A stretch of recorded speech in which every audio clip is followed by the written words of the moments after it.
सकाळी लवकर उठून बॅग पॅक करून रेडी होऊन आम्ही निघालो अकोली वॉटरफॉल बघायला. वाणगाव स्टेशनवरून ट्रेन पकडून आम्ही पोचलो डहाणू स्टेशनवर.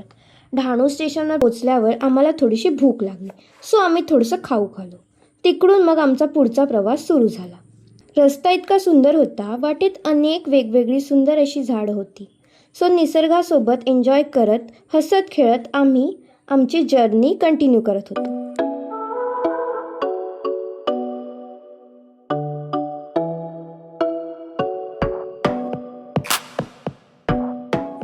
डहाणूवरून अकोलीला आम्ही या रूटने गेलो.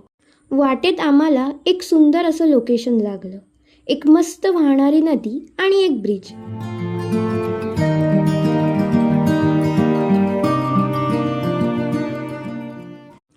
तिकडे थांबून आम्ही फोटोज काढले आणि रील बनवली आणि मग पुन्हा आमच्या वाटेला पुढे निघालो. रस्ता थोडा खराब आहे, पण सगळे सोबत जाताना मजा येते. फायनली आम्ही लोकेशनवर पोचलो आणि खरी मजा आता चालू झाली. एका ठिकाणी रस्ता खूपच खराब होता. तिकडे आमच्या गाड्या अडकल्या. सो कशा तरी गाड्या काढून आम्ही निघाले. मग आमची ट्रेक चालू झाली. वॉटरफॉल प्लस ट्रेकिंगचा अनुभव एकदम परफेक्ट कॉम्बिनेशन.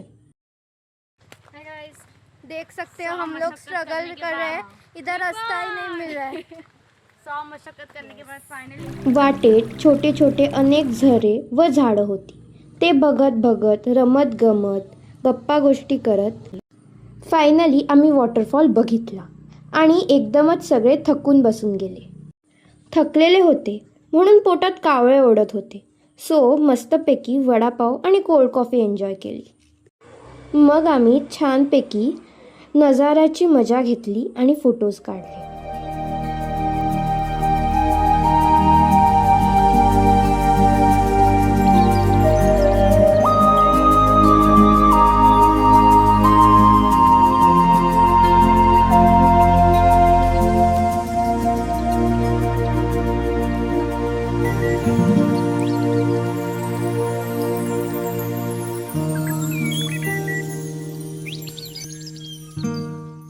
मग परत भूक लागली, सो आम्ही बिर्याणी घेऊन आलो होतो.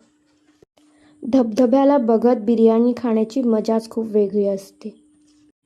बिर्याणी खाऊन झाल्यावर परत आमची मस्ती सुरू झाली. कोण स्पायडरमॅन काय बनत होतं तर कोणी मासे काय पकडत होते. सगळे एकत्र असल्यावर खूप मजा येते आणि तीच मजा आम्ही घेत होतो. आणि असाच आमचा दिवस संपला. होप तुम्हाला हा व्लॉग आवडला असेल. So like, share, subscribe. Bye bye. See you in the next vlog.